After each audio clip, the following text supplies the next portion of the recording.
The time is 10 a.m. and this is WKYT Midmorning. An Indiana man is killed in an overnight crash in Lexington. A burglar captured in the act admits to being involved in a series of similar crimes. And a treasured voice says goodbye to baseball.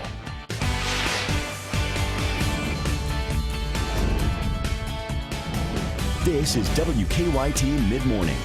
Good morning and welcome in. It is Monday, October 3rd, and we're glad you're on WKYT. I'm Bill Bryant. And I'm Barbara Bailey. This is the time of the year. One day you feel like it's fall, the next day you feel like maybe not, and it just kind of goes along. We had some of those cold showers off and on over the weekend, but we're on a beautiful streak for several days. How long will it continue? Well, let's find out. Let's check in with meteorologist Micah Harris. That's a big question because we have Keeneland coming up on Friday off into your weekend. So we're really focusing on the weekend. And this is one of those times of year that you actually have those weddings going on, too. So some big questions there for the weekend. I'll show you that in just a few minutes. 61 Frankfort, a lot of sunshine now appearing here in Lexington, but still you guys dealing with some fog here and there. You can see that in London and also the Moorhead look. Heading through your day, we're going to be looking at those temperatures in the upper 60s, lower 70s, in some locations just around noon, and then we'll finish off as we go through your days in the mid to upper 70s. Once again, tomorrow off into the next few days, but it's about that Friday into the weekend because much of your work week is pretty dry. I'll have that coming up in a few minutes. And here's the latest news from WKYT. First at mid-morning, Lexington police are investigating a deadly overnight crash. Now, it happened at the intersection of Man o' War and Sarin Drive near Tates Creek Road. Police say William Edwards of Bowling Green, Indiana, was driving at a high rate of speed when his car crossed the center line and hit an embankment. Police say Edwards died at UK Hospital shortly after. No one else was injured in the crash. Well, a man who was captured in the act during a burglary now has admitted to being involved in a string of burglaries. Apparently he's done a lot of talking to the police. Brandon Roberts was arrested after an off-duty officer caught him and another man during a burglary. He is charged with second-degree burglary, fleeing from the police, and theft by unlawful taking. Police say Roberts admitted to stealing lawn equipment in a series of burglaries. Witnesses saw a red and black Jeep at each one. Roberts was arrested Saturday evening after an off-duty officer noticed that red and black Jeep backed up into a driveway. Police say Roberts and another man were loading stolen appliances into it. After a chase, police arrested Roberts. The other man escaped. Roberts will be arraigned in district court later today. And Lexington police are still searching for clues in the shooting death of a teenager. Police say Nathaniel McNeely of Louisville was shot and killed during a large party at a home on Unity Drive over the weekend. McNeely later died at UK Hospital. His sister says Nathaniel was the one to comfort others in hard times.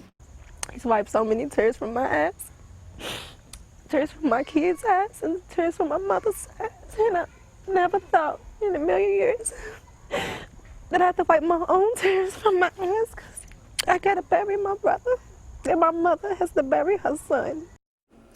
Police say they still do not have a description of the suspect. They're asking anyone with information, please come forward. The Republican Party of Kentucky is asking a state House candidate to drop out of the race after he posted several controversial pictures on social media.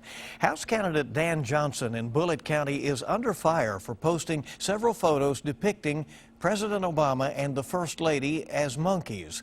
A letter from the state Republican Party says while Johnson has a First Amendment right to free speech, elected leaders, quote, must hold ourselves and those with whom we serve to a higher standard. Johnson says the posts were satire and that he will not be dropping out of the race. Well, the sign-ups are open for the second annual Officer Daniel Ellis Memorial 5K. Officer Daniel Ellis was killed in the line of duty last November. The community helped put together a 5K to raise money for a memorial foundation his wife created. Last year, more than 1,500 people participated in that 5K. We have a traffic alert to pass along this morning for drivers here in Lexington. And this just got underway a few minutes ago. Part of New Circle Road has been closed today for storm drain repair. The right lane and the turn lane are closed on the outer loop between Family Circle and Trade Center Drive that's on the east side of town. The road will be closed until 3:30 this afternoon, so keep that in mind, or at least very restricted there at that spot. Well, Ford is taking a $1 billion gamble that going lighter is going to make it a stronger company and Louisville a stronger economy. Ford has added a 1.2 million square foot body shop at its Louisville plant. They'll focus on new all aluminum truck bodies. The facility can now turn out as many as 72 frames per hour. The move was part of a new contract with the United Auto Workers Union last year. Kim Kardashian West is okay after being held at gunpoint by several masked armed men dressed up as police officers in Paris. The Associated Press is reporting that Kim was tied up and locked in a bathroom as the men stole $10 million in jewels. In a statement given to CBS News, a spokesperson for the cultural icon says, quote, "She's badly shaken but physically unharmed." No comment so far from the police in Paris. Well, Donald Trump's campaign is trying to move past a New York Times report on his tax returns. Meanwhile, rival Hillary Clinton is stumping in the battleground state of Ohio today. The latest polls there have her trailing Trump. Jamie Yukas is covering both campaigns. Donald Trump supporters are defending the Republican nominee against a New York Times report that claims the billionaire businessman may have paid no federal income taxes for nearly 2 decades. Absolute genius. This is a perfectly legal application of the tax code. There's no one who's shown more genius in their way to maneuver around the tax code and to rightfully use the laws to do that. The paper cites Trump's tax return from 1995, in which he claimed $916 million in losses after several of his businesses went bankrupt. This information is extremely relevant and on point to the election that we're in the midst of right now. Trump is threatening to sue the newspaper for what he insists is illegally obtained material. Over the weekend, he sought to keep the spotlight on rival Hillary Clinton and her alleged criticism of Bernie Sanders supporters at a February fundraiser. Hillary Clinton thinks Bernie Sanders supporters are hopeless and ignorant basement dwellers. The Democratic nominee had this veiled jab for Trump while courting black voters in North Carolina yesterday. There are some out there who see this as a moment to fan the flames of resentment and division. On Sunday, Clinton picked up an endorsement from Cleveland Cavaliers star LeBron James. Jamie Yukas, CBS News. And in an op-ed that was published in Business Insider, LeBron James called Clinton the clear choice for president. Donald Trump has said he won't release his tax returns because he is undergoing an audit. Today, Trump is campaigning in Colorado. Well, Kentucky native J.B. Holmes and the U.S. golf team are the new Ryder Cup champions. It's the first time since 2008 that the U.S. team has won the event. The last victory coming when the tournament was held at Valhalla Golf Course in Louisville. The cup clinching point for the U.S. came from captain's pick Ryan Moore, who wasn't on the team a week ago. The best match of the day finished in a tie. Phil Mickelson had 10 birdies and Sergio Garcia had 9 as they have their match. Pretty amazing to watch. It was. Well, after 67 years as the baseball voice of the Los Angeles Dodgers, Vin Scully signed off for the final time this weekend. Scully's final call was in San Francisco yesterday as the Giants beat the Dodgers 7-1. Both Giants and Dodgers fans were seen throughout the stadium holding signs thanking the iconic broadcaster. And after the game, this is how he thanked them. You and I have been friends for a long time, but I know in my heart that I've always needed you more than you've ever needed me. And I'll miss our time together more than I can say. But you know what? There will be a new day and eventually a new year. And when the upcoming winter gives way to spring, rest assured, once again, it will be time for Dodger baseball. So this is Vin Scully wishing you a very pleasant good afternoon wherever you may be. Still a great voice, huh? Oh, yeah. It won't be quite the same. Scully called roughly 9,000 baseball games, 25 World Series, and he spent his entire 67 years in broadcasting for the Los Angeles Dodgers. Just an What about amazing that? career. Yes. Well, keep it right here on Mid-Morning. Coming up, we'll show you technology, how it has blended with one of America's favorite foods. And we'll find out how a granola bar company is doing what it can to fight hunger in third world nations. Boy, it's turning out to be a fantastic looking day as these clouds are now separating. Some of us still dealing with some fog, but wait till that lifts and spreads on out. You'll love today. I'll show you the temperatures on that coming up next. Now, your zone by zone forecast with meteorologist Micah Harris. It kind of depends on where you are right now, which will be the way it looks outside, and not only that, but the way it feels too. So here's what I'm talking about. Look at Jackson still dealing with that fog as you look down towards south and southeastern Kentucky. Corbin now starting to see that fog kind of fade just a bit. Moorhead's still dealing with it just a bit, but if you're seeing fog right now or even clouds overhead, just give it a little bit. It'll start to mix on out, and once that happens, then you're going to look like everybody else. A lot of sunshine. Lexington looks gorgeous, and it feels really good. So what I was talking about, the way it looks, is the fog issue. When I'm talking about the feel, though, where there's not fog, where there's not that cloud deck, look what's going on. So we're sitting there at 57 in Somerset. Obviously, there's a little fog still left over. Somerset, Laurel County, for London and Corbin area. Now it's starting to separate in some zones, but still that patchy fog out and about. Moorhead coming in at 57. You saw that, and then we're at 63, 61, 62, where we have bright blue skies. So it just kind of depends. But everybody will catch up with everybody once it's all said and done. By the afternoon, everybody will be there in the low to mid 70s with that mixture of sun and clouds, and it's just going to be a gorgeous day in store. This is a really, really nice day. Now, the next few days, what's going to happen is that system, that upper level low that was over us the past 5 days, is now moved on out of here. It's long gone, all right? We don't want it anymore. It's moved past us, it's gotten off into the northeast, and it stays there. It doesn't really affect us anymore. But what we're going to be dealing with is once that's moved on out, now that it has, we're drying some things on out. And what happens when you dry things out?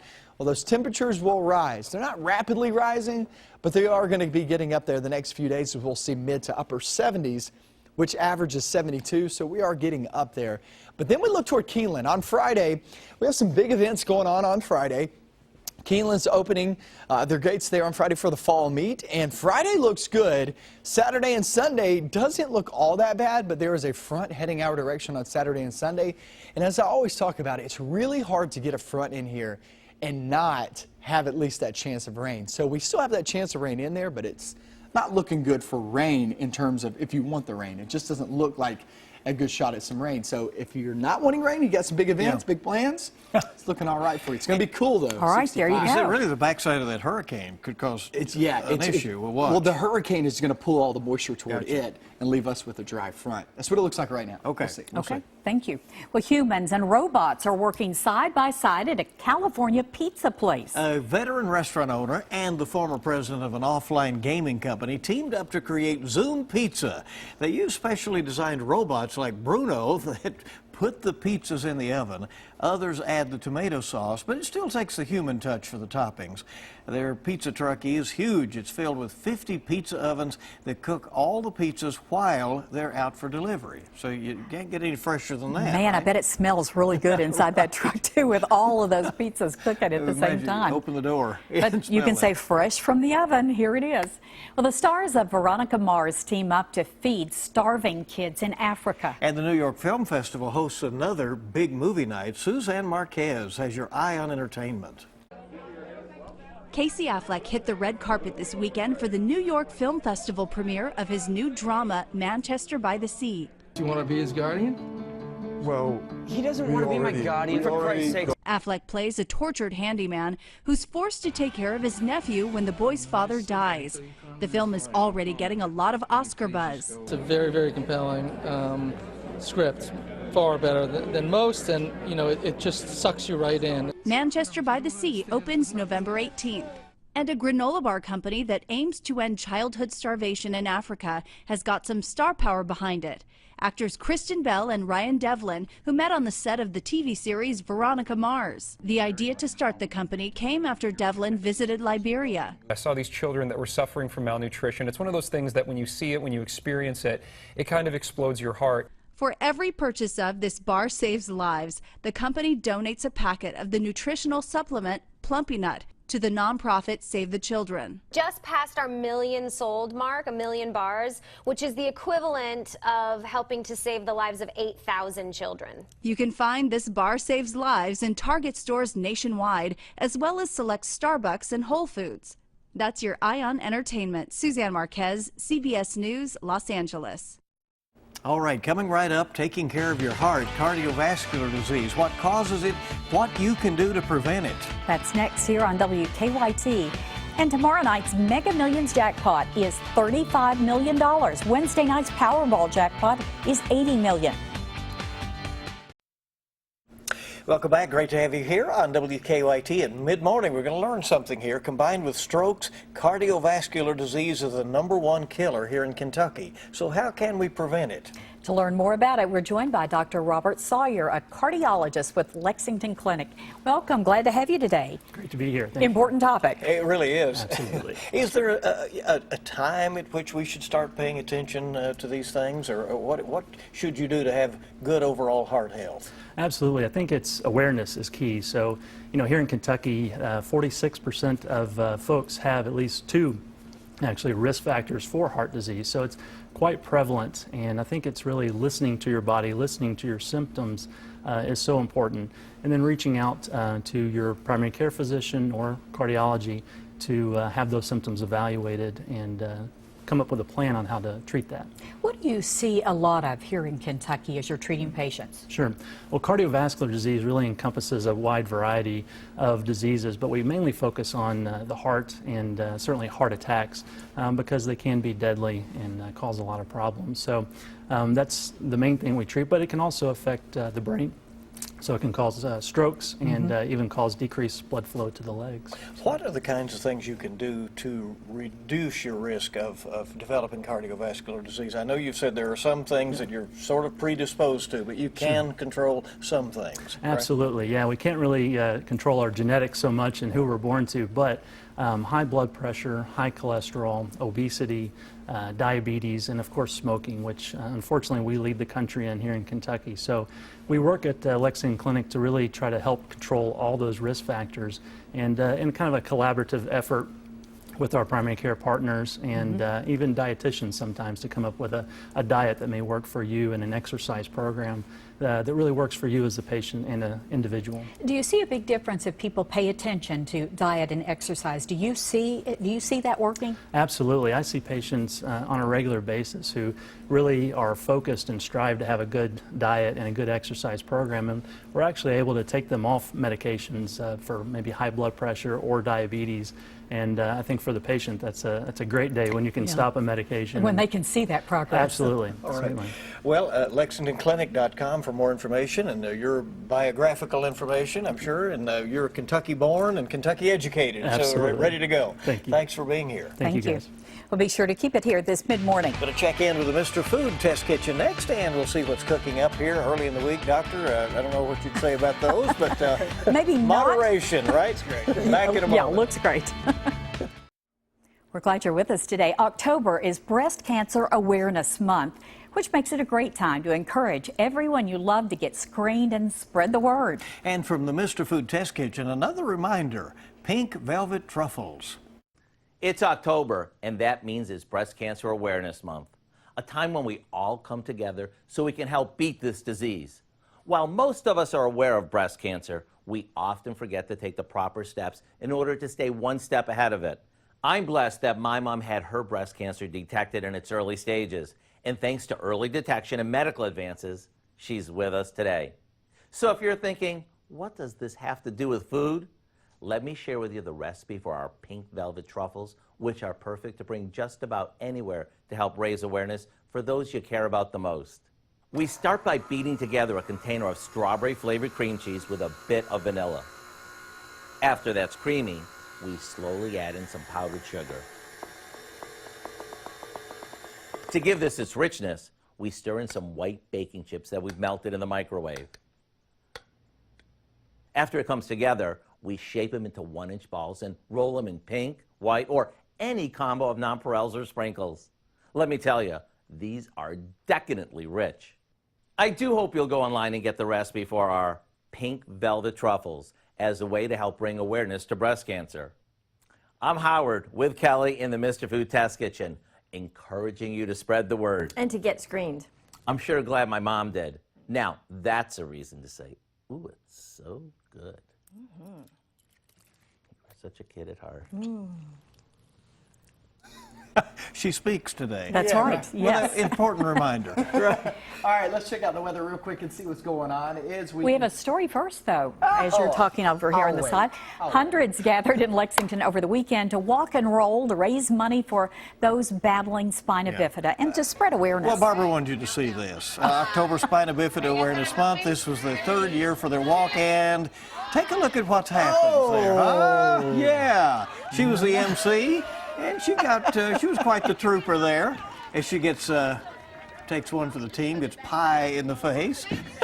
All for a good cause. A great cause. I knew it was coming. Yeah, they said we're going to do this, and I went, okay, be gentle on me. Well, she did. I was gentle. She didn't really, I know she could have just but what a great group of people. It's always fun to be there. Really. Did you guys have any rain? A little rain? Just a little, maybe about 2 minutes. Had to come on the weekend, right? That's the way it goes. And then we get toward the work week, and look at your work week on your 7-day forecast. We're staying pretty dry, and it just doesn't look like a bad work week in store whatsoever. Temperatures are in the upper 70s to around 80 degrees, and then the next chance of rain comes next weekend. It's not a good chance, but we'll talk about it. We'll talk about that pie in the face for you if that happens. Don't ruin the weekend. Bring it on. We'll have all the latest news and the updated forecast at noon here on WKYT.